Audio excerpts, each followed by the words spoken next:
Monday. This is Jay Brew, co-chairman of Seafried and Brew. Well, those of you that didn't grow up in the digital age, do you remember the puzzle books that we had? That there would be puzzles that would essentially go and say, connect the dots, produce a picture, and when we look at it, that is exactly what the Federal Reserve is doing, is basically changing the scope of their dots in here. And it was pretty dramatic in terms of what we heard last week in terms of the direction that the Fed is looking at. So let's go back, December 2015. For 2016, what they were looking at was rates as high as 2%, looking at an average in here of 1.25% to 1.5%. So suddenly things changed at the Fed. One of the things that we've talked about in prior webcasts is that going back to 2012, when the Fed came out with this change in transparency and that they did these dot projections, is that we've made the point they haven't been right in over 5 years. So what made the change in here?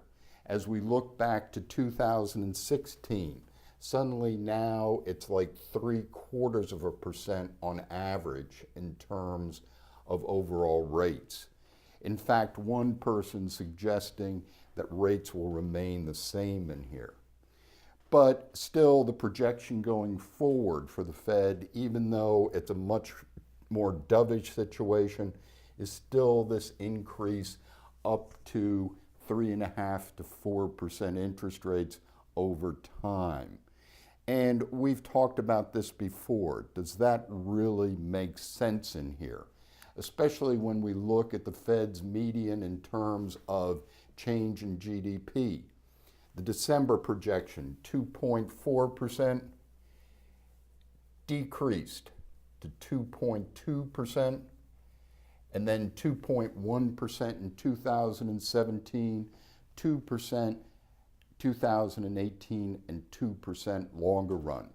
And the point that we've made over and over again, do 3.5% to 4% rates really make sense in a 2% GDP environment?